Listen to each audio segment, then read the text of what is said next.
It's been eventful, but the track is starting to come around. The groove is starting to widen just a little bit, and so we're excited to think that hopefully it's not going to be one groove. Hopefully there'll be some moving around, and with that, you'll see a more competitive race. Hopefully, as far as our particular program, we're obviously not racing the car that we would like to have raced, but this car was going to be our Texas car anyway, so it's really not a bad car, and we're slowly gaining on it, and we feel like we're good in race trim, just struggling a little bit with qualifying speed, trying to get what we need out of it.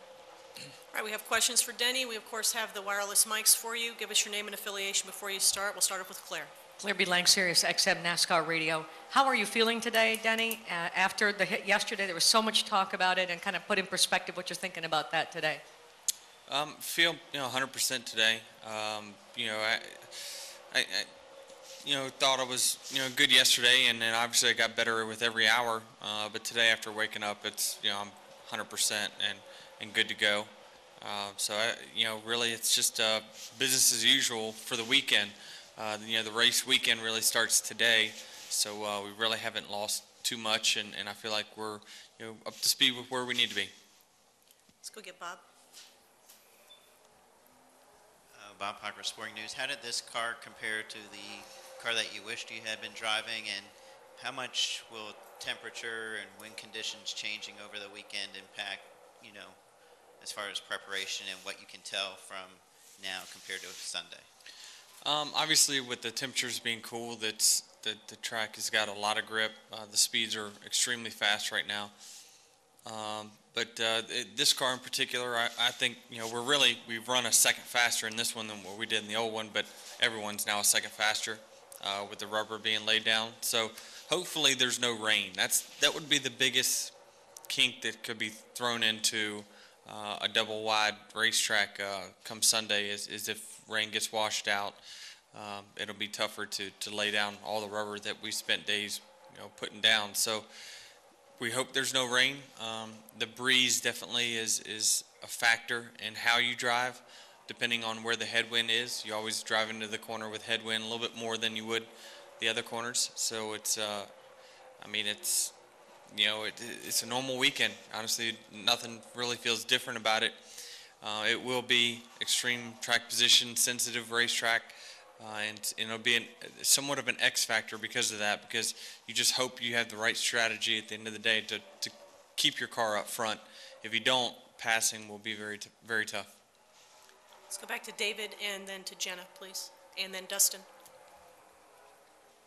David Carvell, NASCAR.com. Denny, how many laps were you able to get in yesterday after you came back with the backup car? How much time were you able to get on the racetrack after the crash? I think we got about an hour, maybe a little bit more, in about 30-some laps. So we didn't get all the test time that we wanted, but luckily for us, there was so much oil and wrecks that were going on the track that kind of evened the playing field for everyone. So there was a lot of downtime, obviously, for that, and I don't think everyone really got all the biggest thing that hurt us is that the car that we are now running didn't have any data on it, so we had to run the whole test day with no data, and so that part of it was tough. Jennifer, AP, Denny, all the drivers who have talked so far have mentioned the same things, that it sounds like passing is going to be pretty difficult, qualifying is going to be really important. When you know that, how do you go into Sunday's race? Do you dread it? Do you know that since it's going to be so strategic and that things are not going to be about who's got the fastest car and pure speed and who's the best that day, how do you attack it, and do you look forward to it? No, I don't say you look forward to it, because it's definitely tougher to control your own destiny. Holy shit. Okay. Oh.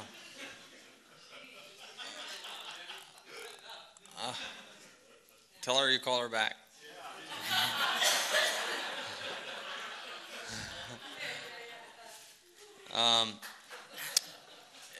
It's you don't look forward to it because you, as a driver, you're just kind of like hope my guy on top of the box is smarter than the rest of the guys. So it's, the driver responsibility when you have races like this is, taken down percentage-wise quite a bit.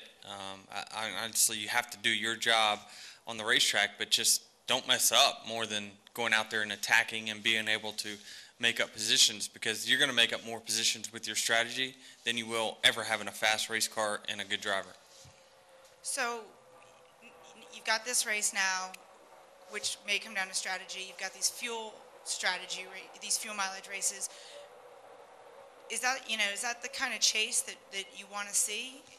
Not me personally, because I feel like we've got as much speed and I've learned so much over these last few years that I feel like I'm on top of my game, and it didn't look like it yesterday, but we just, I wish we could control our own destiny. You can at tracks where the shorter tracks is where fuel mileage is not as big of an issue. It's the faster cars get to the front, and you see who's good.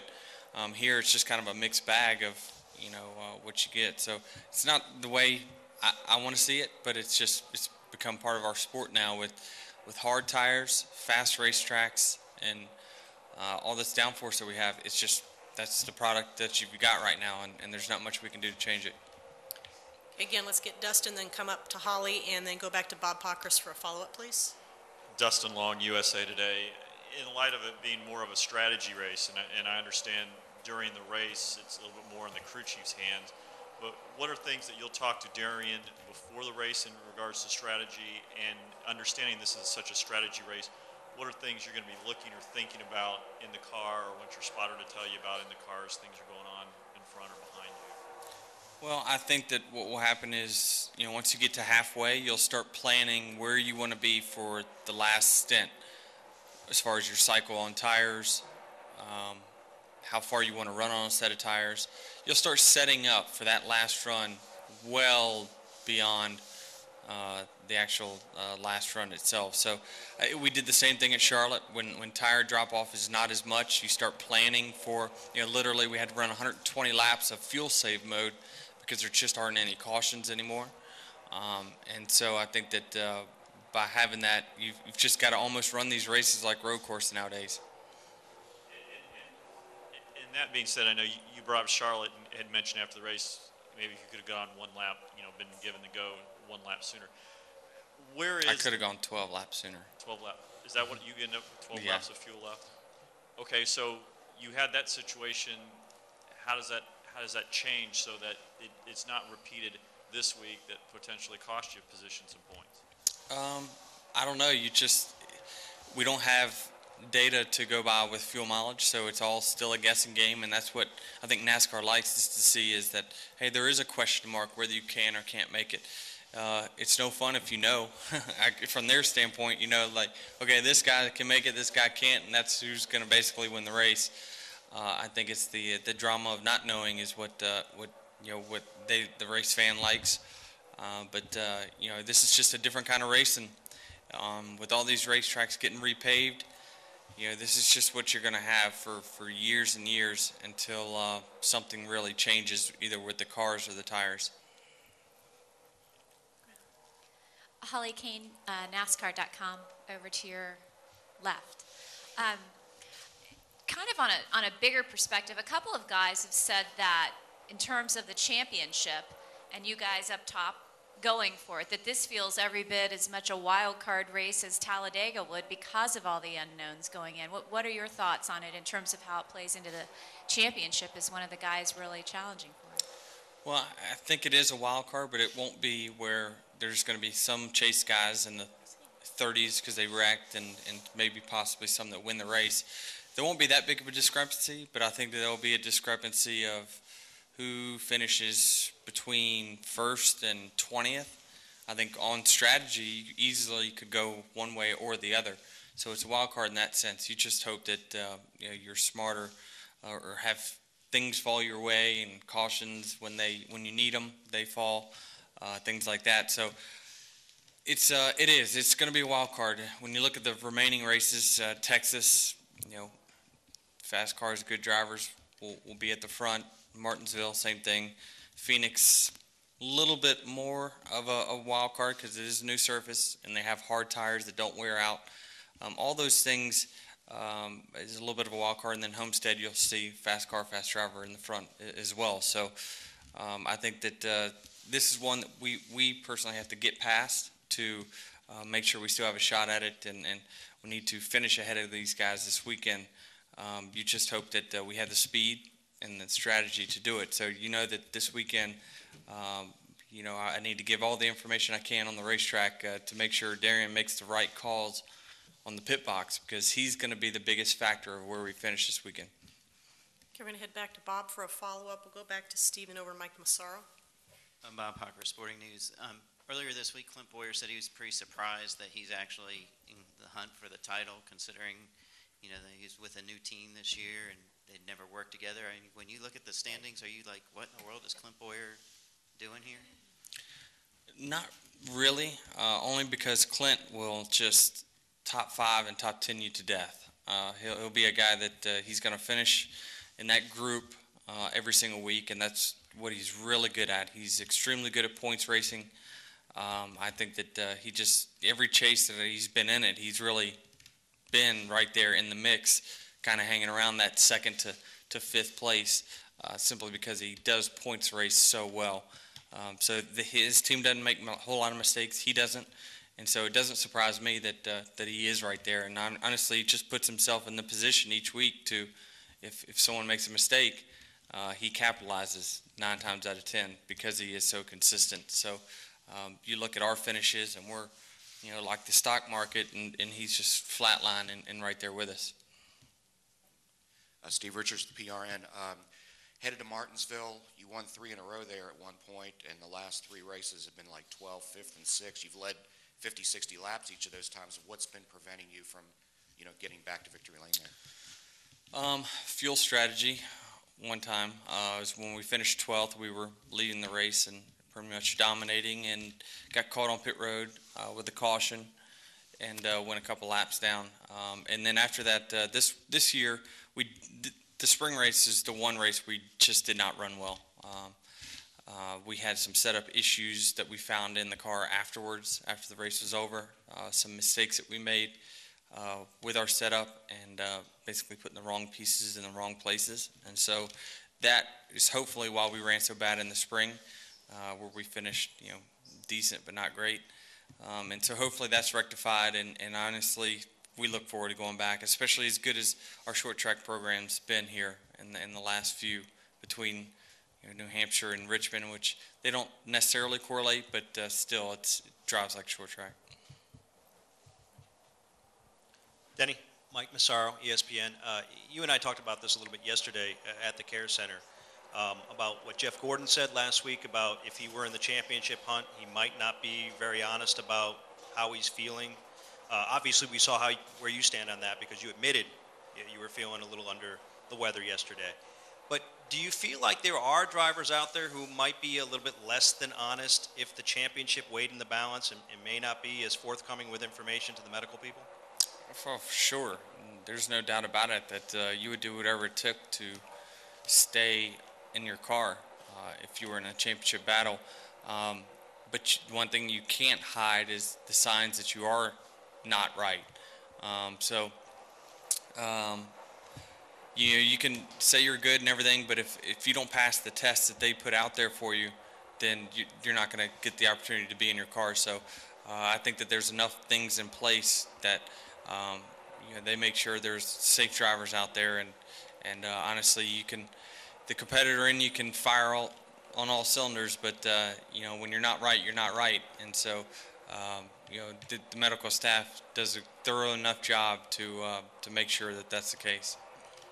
All right, we'll come to Stan, right up here in front. Steve Post, then finish with Claire. Stan Creekmore with RPMtonight.com. The drivers that have been here in here this morning, when you ask them about the track, everything is, they talk about Michigan, and they're talking, in my opinion, more about the surface of the track itself. As far as the groove is concerned, how does Kansas right now compare to any of the other mile and a halves on the circuit? It really doesn't. It feels totally different than any other track that we race at all year long. Before you could compare it to a couple other tracks, but this is really a beast in its own that we're running, the speeds that we're running, on the banking that we're running. So it's honestly, I look at our setup and I say that it's unlike anything that we run at any other racetrack. So I think this is it's a one-off type race that it just happens to be in the chase, and so you better perform at it. Denny, Scott Traylor, Sports Radio 810 WHB, and Racing Boys. You got dinged here the other day. Are you concerned that even if you take the slightest hit out here, that NASCAR is going to take a harder look at you?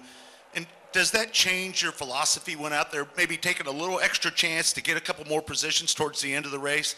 I mean, do you feel like you've opened yourself up for an extra look from NASCAR because of that? They're persistent anyway.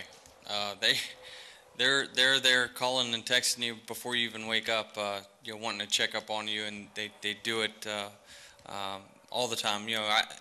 Really in all type of wrecks that I've been a part of this year, it's been the next day and the following day that they continue to check up on you to make sure you're feeling okay and things like that. So it won't change the way I run. I just think that I'm just the next guy in line that hit a wall hard. When someone wrecks on Sunday, if someone does wreck, they'll be the next one up that's got to go through the scrutiny of basically going through the tests, going through all the questions that you have to answer. And so I think that it won't affect my weekend, at least for now. Steve Post with Motor Racing Network. Denny, you mentioned last week you were 12 laps off, and I know I've talked to you since then. Fuel mileage being so inexact, how little you know about the exact amount of fuel that gets in, the amount of burn you're getting, and the amount you save. Were you able to pinpoint where you were off that? Was it that you did a better job saving? Was it that Scott got more fuel in? Or where did you determine those 12 laps? Or were you not able to determine that? It was early in a run that we basically got that savings. So for me, we looked at what lap time we ran and all that. The science of how you do it is somewhat confidential, but it's like we just saved for a longer amount of time than what we needed to. And like I say, that's not knowing is what is the risk of risk reward, is that you've got a guy right in front of you.